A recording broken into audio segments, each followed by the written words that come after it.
IT और corporate के दिग्गज भी मानते हैं कि हरियाणा सरकार का फैसला राजनीतिक ज्यादा है, लेकिन इसका असर लंबे समय में न सिर्फ हरियाणा बल्कि देश के लिए भी घातक है। कैसे, हम आपको आगे समझाएंगे, लेकिन पहले आप संक्षेप में यह जान लीजिए कि ये कानून है क्या, आखिर इस कानून में क्या है। इसे 7 सरल पॉइंट्स में समझिए। पॉइंट नंबर 1, 50,000 रुपए से कम वेतन वाली नौकरियों में ही आरक्षण लागू होगा। पॉइंट नंबर 2, जिस जिले में कंपनी है वहां के केवल 10% युवाओं को ही आरक्षण मिलेगा। पॉइंट नंबर 3, बाकी 65% आरक्षण हरियाणा के दूसरे जिले के उम्मीदवारों को मिलेगा। पॉइंट नंबर 4, शुरुआत में यह आरक्षण 10 वर्षों के लिए लागू किया जाएगा।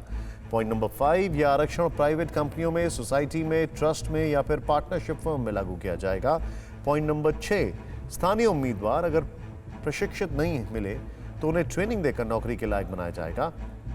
और लास्ट पॉइंट यह है, हरियाणा में जन्मे या पिछले 15 वर्षों से हरियाणा में रह रहे लोगों को ही स्थायी निवासी माना जाएगा, यानी यही लोग आरक्षण के हकदार होंगे। सवाल खड़ा ये होता है, जो ट्रेनिंग वाला पार्ट है वो ट्रेनिंग देगा कौन? कंपनी देगी या सरकार देगी? अब आप खुद सोचिए, वैसे देना किसको चाहिए? कानून की यही बातें कंपनियों के लिए चुनौती है। इस कानून की वजह से कंपनियों को स्किल्ड लेबर की कमी के साथ साथ सरकारी तंत्र से भी जूझना पड़ेगा, लेकिन इससे भी बड़ी चुनौती और खतरा उस सिद्धांत का है जिसमें 1 नेशन 1 मार्केट की बात कही जा रही है, या फिर जिसमें 1 नेशन 1 लॉ की बात की जाती है।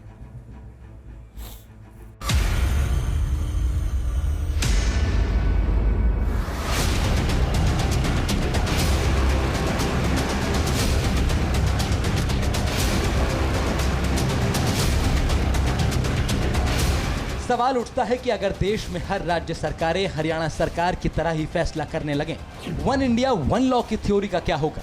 1 नेशन 1 मार्केट को लेकर बने कृषि कानून का क्या होगा? जरा सोचिए, कृषि कानून में यही तो है।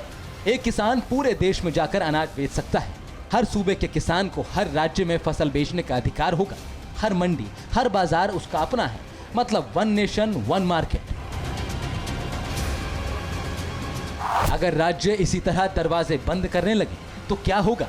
क्योंकि पहले से ही कई राज्य सरकारें प्राइवेट नौकरियों में आरक्षण के लिए प्रस्ताव तैयार कर बैठी हैं। महाराष्ट्र में राज्य सरकार ने तो नवंबर 2008 में ही स्थानीय लोगों के लिए 80% आरक्षण की व्यवस्था की थी। ये व्यवस्था केवल उन्हीं उद्योगों पर लागू की गई थी जो सरकार से टैक्स सब्सिडी और इंसेंटिव चाहते थे। हालांकि इस व्यवस्था को अभी तक अमल में नहीं लाया जा सका। जनवरी 2019 में तमिलनाडु के उद्योग मंत्री ने राज्य के लोगों के लिए 50% आरक्षण देने का वादा किया था। हालांकि ये भी अभी तक लागू नहीं हुआ। कर्नाटक की सरकार ने भी करीब 4 वर्ष पहले दिसंबर 2016 में स्थानीय लोगों को रोजगार में आरक्षण देने की योजना बनाई थी। हालांकि बाद में ये मामला कभी उठा ही नहीं। बिहार के पूर्व मुख्यमंत्री जीतन राम मांझी प्राइवेट सेक्टर में आरक्षण की मांग पहले ही कर चुके हैं। फिलहाल हरियाणा से पहले आंध्र प्रदेश देश का इकलौता राज्य था जहां प्राइवेट नौकरियों में 75% आरक्षण स्थानीय लोगों के लिए है।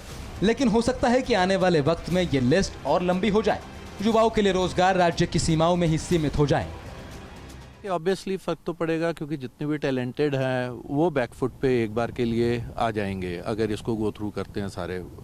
और अदरवाइज आई मीन, जैसे हम पंचकूला की ग्रोथ के लिए बोल रहे हैं कि ये हिमाचल से जुड़ा हुआ है, देन पंजाब से जुड़ा हुआ है, देन हरियाणा में तो है ही है ये। एंड आप मोर ओवर मान के चलें कि ये मतलब तीनों सिटीज़ को कवर कर रहा है या तीनों स्टेट्स को कवर कर रहा है। तो जो यहाँ से जो बच्चे आते हैं, आई मीन हिमाचल में इतनी ग्रोथ नहीं है, वो हरियाणा को ढूंढता है, पंजाब को ढूंढता है।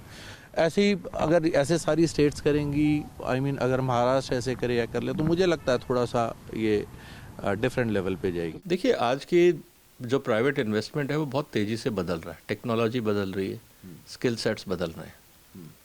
और जब स्किल सेट्स और टेक्नोलॉजी बदलती है तो कंपनी को ये चॉइस होना चाहिए कि कहाँ से सही मैन पावर लाए। अगर हम उन पर रिस्ट्रिक्शन लगाते हैं कि आपको अपने ही राज्य से लेना पड़ेगा, और ख़ासकर स्किल बेस्ड मैन पावर के लिए, तो मुझे लगता है ये बहुत डिस्करेजिंग होगा।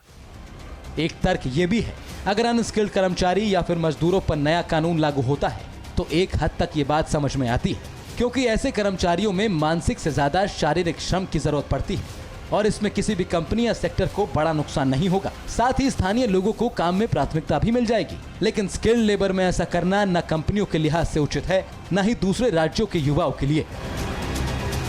अगर अनस्किल्ड जॉब है तब आप ज़रूर इस तरह के काम लगा सकते हैं कि हमें लेबर चाहिए तो हम लोकल लेबर को यूज़ करें। लेकिन वहाँ पे भी एक खतरा ये रहता है कि अगर आप एक ही तरह का कॉम्पोजिशन रखते हैं और वहाँ पे किसी तरह की गुटबाजी होती है, यूनियनबाजी होती है, वो एक इंडस्ट्रियल रिलेशन के लिए भी एक चैलेंज होता है। पॉलिटिकल पार्टीज़ को ये समझना चाहिए कि good economics is good politics. Good politics may not be good for economy. ये बात जब तक हमारे राजनीतिक के लोग नहीं समझेंगे, इस देश का भविष्य बहुत गड़बड़ है। हरियाणा का सच ये है कि यहाँ काम करने वाले 70% लोग बाहर से आते हैं और 30% ही हरियाणा से। अब सरकार इसे उल्टा करने के लिए बोल रही है।